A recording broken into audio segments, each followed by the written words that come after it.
이번 고영일 경선 예비 후보자님을 모셨습니다. 그럼 자기소개 부탁드리겠습니다. 반갑습니다. 저는 고영일 변호사입니다. 그전에는 우리 기독자유통일당 대표로 있다가 국민혁명당과 우리 기독자유통일당이 합당을 하면서 현재는 부대표로 섬기고 있는데 대한민국을 살리기 위해서 이 자리에 서게 됐습니다. 여러 가지로 어제 기본적인 발언을 통해서 소개가 나갔지만 사실은 대한민국에서는 현재 전쟁이 벌어지고 있습니다.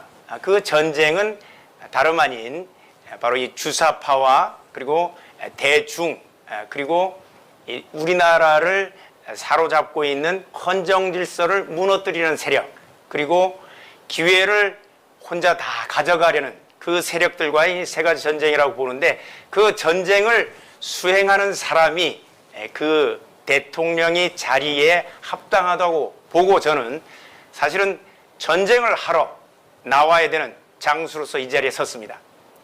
네, 그러면 이제 제가 먼저 10분 정도 질문을 시작하겠습니다. 네. 국민혁명당은 정통 우파 정당을 표방하고 있습니다. 예. 특히나 기독자유통일당 대표셨기 때문에 이 점은 아주 잘 알고 계실 거라 저는 네. 생각을 합니다. 국민혁명당 제12정책 중 제1정책이 예. 정통 우파 정당으로서 자리매김한다는 것인데 예. 이게 대통령이 되신다면 이거에 대해서 어떻게 하실지 생각이 있으신지 묻고 싶습니다. 제1정책이 이승만과 박정희 대통령의 정신을 계승해서 대한민국의 헌법과 국가보안법을 지켜내서 4차 산업국가로 만드는 게 아마 1정책일 겁니다. 그런데 제가 가장 이제 중점을 두는 전쟁 중에 하나가 어제 얘기했던 것 중에 두 번째 전쟁이 바로 헌법 질서를 파괴하는 세력과의 싸움을 해서 헌정, 자유민주적 헌법 질서를 회복하는 전쟁입니다.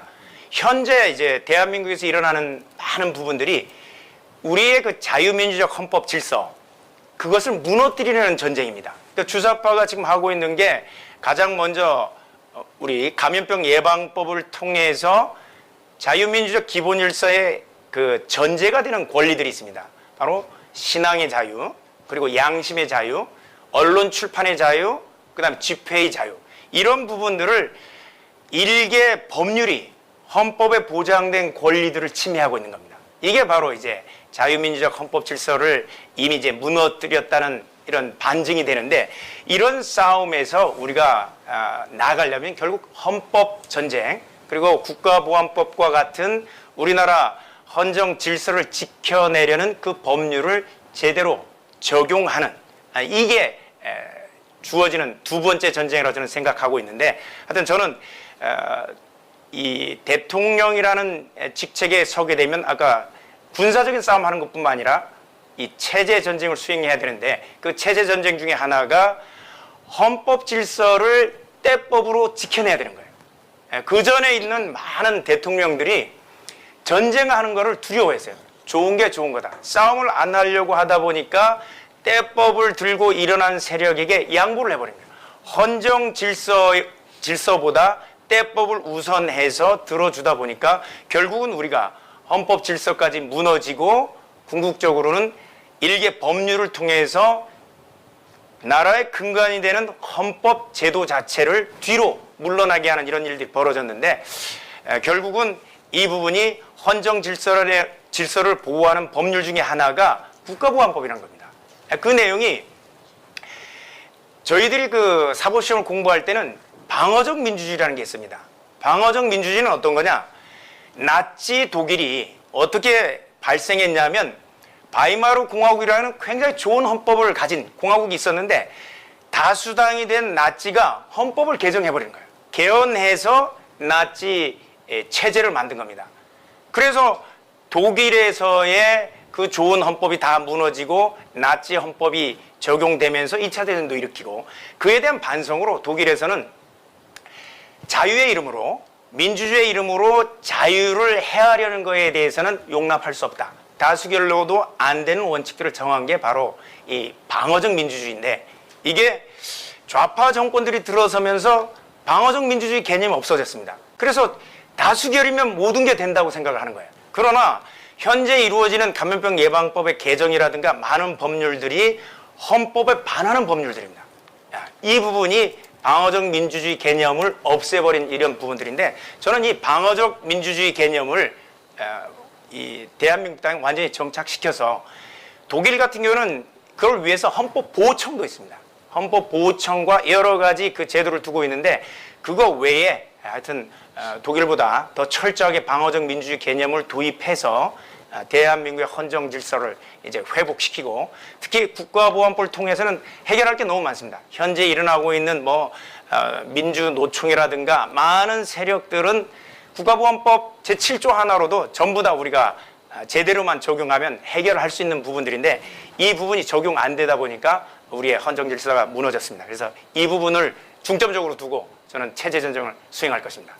네, 말씀을 들어보니까 네. 다수 행포, 그러니까 예. 때법에 의해서 정말 방어적 민주주의가 제대로 작동하지 않아서 나라가 이 모양 이 꼴이 됐다, 약간 이런 점에 예. 대해서 성토를 하셨습니다. 그렇다면 지금 변호사님께서는, 예비 후보자님께서는 강렬한 이미지로 굉장히 인식이 되어 있습니다. 저기 지금 많은 분들께서도 막 투사다 이렇게 말씀하고 계신데, 사실 대통령이 되면 다른 정당과의 합치도 굉장히 중요합니다. 예. 그런데 국민혁명당의 입장에서는 사실 메이저라기보다는 제1야당이 아니기 때문에, 예. 그리고 거대 여당도 아니기 때문에, 그런 면에서 좀 다른 정당과의 합치, 포용력 이런 게 중요한데요. 예. 이런 점에 대해서 어떻게 수행하실지에 대해서 생각을 해보셨나요?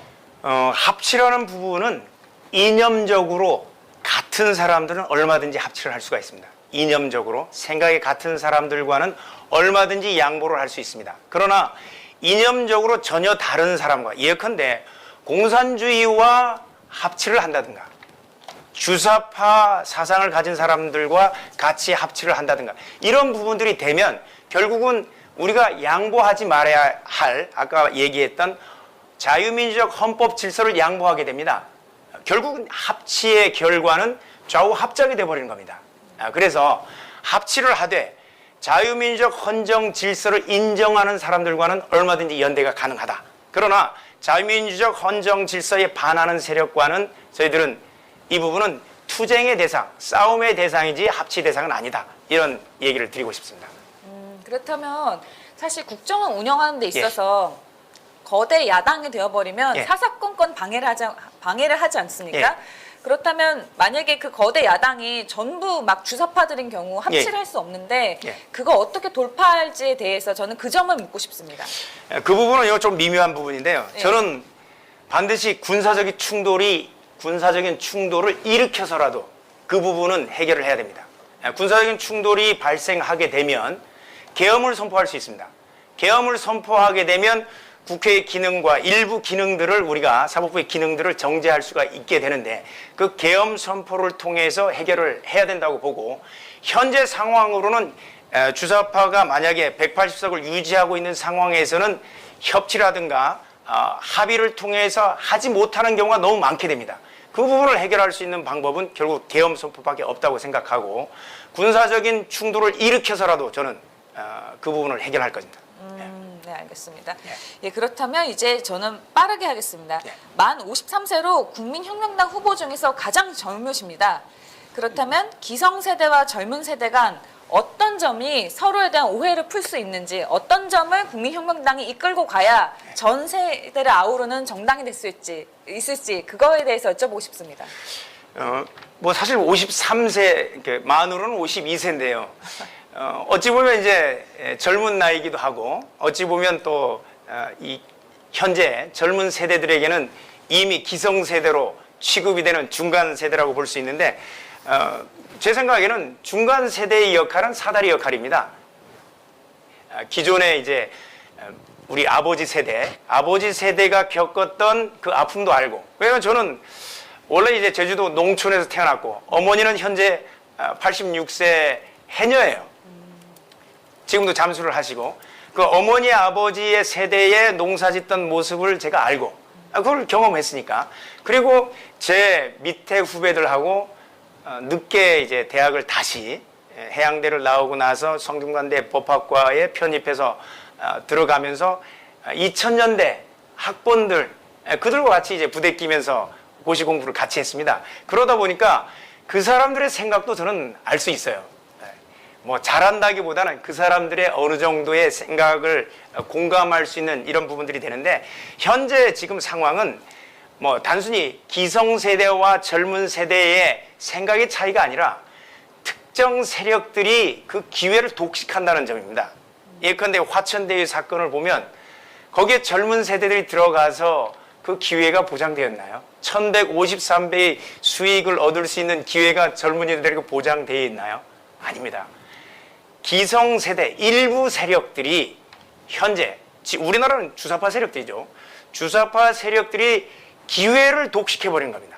그러고 나서 자기들은 그 열매를 다 가져가고 국민들 그리고 젊은 세대들에게는 결과의 균등을 얘기를 하는 거예요. 그게 아니라 제가 얘기하는 거는 기회를 새로운 세대들에게도 동일하게 주어진다면 일한 만큼 자기가 노력한 만큼 성공할 수 있는 그 사회를 보장하면 이거는 기성세대와 젊은 세대 간의 갈등 문제는 자연스럽게 해결된다고 저는 생각하고 있습니다. 예. 예, 사실 저는 지금 네. 답변을 들으면서 굉장히 놀랐는데요. 네. 사실 제가 다 질문을 한 의도가 그거였습니다. 네. 사실 경선 예비 후보자께서는 그 나이가 어떻게 보면 딱 중간이시죠. 그래서 그 중간 지점에 대해서 어떻게 생각하시는지 전 그걸 듣고 싶었는데 바로 의도를 알아셨다는 점에서 역시 국민혁명당 자랑스럽습니다. 예, 감사합니다. 그러면 이제 이춘근 박사님께서 질문을 하시겠습니다. 네, 우리 고용일 후보님은 제가 오랫동안 알면서 아까 우리 이명규 후보님한테 프리덤 파이터라고 이제 제가 그 칭을 해줬는데 우리 고 변호사님은 프리덤 파이터 제곱이라고 해도 뭐 괜찮을 정도로 감사합니다. 뭐 아주 뭐 일당백의 그 투사라고 말씀드릴 수 있습니다. 말씀하는 그 중에 국내 정치지만은 그 군사적 충돌까지도 각오를 해야 된다. 그리고 전쟁하는 장수 이런 그 언급을 하셨는데 대통령이야말로 이제 전쟁하는 장수가 되는 겁니다. 그런데 지금 우리나라가 이제 그 망한 역사를 가진 나라인데 우리나라 그 망했을 때 그러니까 이 조선 때 그 망할 때 인구를 한 2천만 정도 칩니다. 근데 2천만인 나라에 군사력이 8천 명이었습니다. 도무지 나라를 지킬 수가 없는 것인데 앞으로 그 대통령이 되시면은 우리나라 군사력을 어느 정도로 하고 뭐 북한, 중국, 일본, 미국 뭐 이 옆에 있는 뭐 동맹이라든가 또는 우리 우방국 또는 적성국 이런 것과의 관계에서 우리나라를 어느 정도의 군사력을 갖는 것이 적정한 것인지 그런 데 대해서 혹시 그 생각을 해보셨는지 우선 이제 현재 대한민국 국방비가 한 54조 정도 하고 있습니다. 전체 우리가 500조가 넘는 내년에는 한 680조가 되는데 10%가 안 되고 있습니다. 그러나 대한민국이 현재 처한 국제적인 상황은 세계 제2위의 군사력 중공, 그 다음에 세계 3인지 2위인지 둘이가 문제는 될 건데 러시아, 그 다음에 해군 공군력으로는 세계 제2위라고 할 수 있는 일본이 또 우리 옆에 있습니다. 그렇기 때문에 우리가 통일을 이룩하고 어떤 상호 억제력을 유지하기까지는 국방비가 최소한 10% 이상이 돼야 된다고 생각을 하고요. 그래서 현재 54조 10%라는 거가 국가 예산 중에 예산 중에 최소한 10% 이상이 돼야 된다고 생각하고 현재 있는 그 복지 예산이 한 270조 됩니다. 교육비까지 포함되면 더 많아지게 되는데 사실 그 복지 부분은 우리가 좋은 쌀을 먹고 좋은 반찬을 먹느냐의 문제고 국방이라는 부분은 우리가 사느냐 죽느냐의 문제입니다. 그렇기 때문에 조금 덜 우리가 좋지 않은 박한 음식을 먹는다고 하더라도 생존의 문제에 있어서는 복지 부분은 양보해야 된다. 이런 입장을 가지고 있고요. 그리고 군대 부분도 중공의 군대, 그리고 러시아의 군대, 그리고 일본의 군대와 우리가 비교를 해보면 현재 이제 50만 국군인데 50만 병력으로는 우리가 통일을 했을 때 대한민국을 주변 강국으로부터 지켜내는 데는 부족한 숫자가 아닌가. 그래서 남북한이 통일됐을 때를 전제로 했을 때는 이제 100만 정도의 군대는 우리는 항시 유지해야 된다는 입장이고요. 그리고 그 100만 군대를 유지해야 된다는 이유가 남북한이 통일됐을 때 우리가 접경하고 있는 국경선은 중국하고 러시아와 육지 경계선을 직접 마주대하게 됩니다. 근데 세계 제2위, 제3위의 육군 병력을 보유하고 있는 그들과 전쟁에서는 아무리 장비가 많고 좋은 이제 무기를 가지고 있다고 하더라도 실질적으로 싸움은 사람이 싸움을 하는 거기 때문에 최소한 100만이 있어야 그 유지가 된다고 생각을 하고요. 그리고 대한민국 혼자서 세계 제2위, 제3위의 군대를 상대하는 것은 굉장히 어렵다고 생각을 하고, 그리고 일본을 우리가 적국으로 삼았을 경우에는 2, 3, 4위의 그 군대와 우리가 한꺼번에 싸운다는 건 이제 불가능하기 때문에 일본을 적국으로 삼지 않아야 되기 때문에 반드시 그 부분에 있어서는 한미동맹을 강화하고 일본을 그 한미일 삼각동맹에 끌어들여야만 저희들이 대한민국이 일본을 적국으로 삼지 않게 돼서 결국 한미일 삼각동맹과 중러 그쪽과의 이제 대치 상황을 우리가 해결할 수 있다고 생각을 해서 그 한미일 삼각동맹을 굉장히 중시해야 된다고 저는 생각하고, 그 일환 중에 하나가 그 질문지를 주셨는데 쿼드 부분인데, 쿼드 플러스 1이 아니라 늘 교수님 강의하는 부분이지만 펜타 오각 체제로, 오각 동맹으로 들어가야 되고, 최근에 이제 나와 있는 이 원자력 잠수함 동맹이 오커스. 예, 오커스, 오스트레일리아, 그다음에 영국, 호주, 오커스 플러스 1에 대한민국이 반드시 들어간다는 입장입니다. 왜냐하면 오커스 부분도 미국을 제외하고 영국과 호주는 육군 전력이 굉장히 형편없는 전력이라고 저는 판단이 되고, 동북아에서 최강의 육군 전력은 대한민국이 가지고 있습니다. 그 서방 세계에서는. 그렇기 때문에 대한민국이 들어가는 게 그들에게 유익이라는 점을 보여주고, 오커스 플러스 1에 거기도 우리가 가입하게 되면 결국은 우리가 해양 세력과 대한민국이 동맹을 철저하게 이루게 되면 이 전쟁 억지력은 충분하게 보장이 되고, 그 다음에 이제 북한을 통일하는 문제도 자연스럽게 이루어지지 않나 저는 생각하고 있습니다. 예. 예, 아주 포괄적으로 국제 정치에 대한 그 아주 그 박학한 지식을 우리 고영일 후보님께서 이제 말씀하셨다고 생각이 됩니다.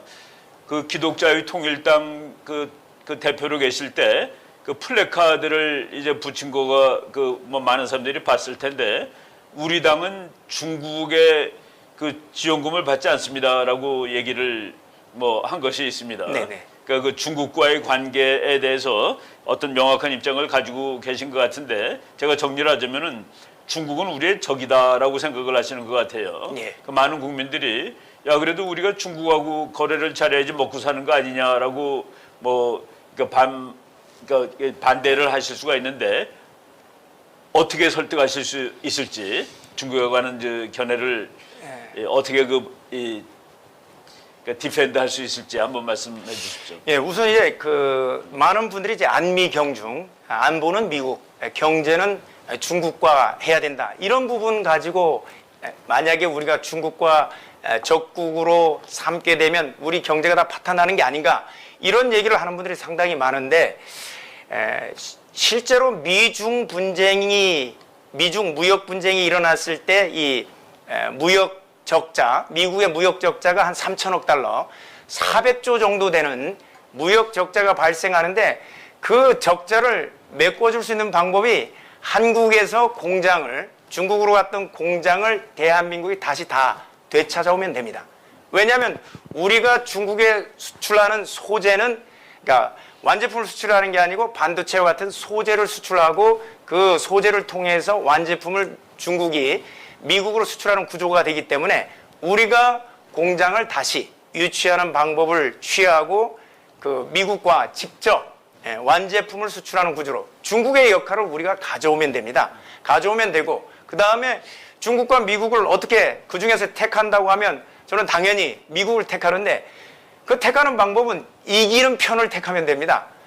과연 미국과 중국 중에서 앞으로 100년, 200년 동안에 누가 전 세계 패권을 유지해 나갈 수 있는가라고 질문을 해보면 지정학적으로 중국은 원유 수송로를 스스로 확보할 수 없는 국가입니다. 물론 1대1로 정책을 취하면서 그 부분을 확보하려고 하고 있지만 현재 해양 패권은 미국이 주도하고 있고, 그리고 중국은 스스로 에너지를 자급할 수가 없습니다.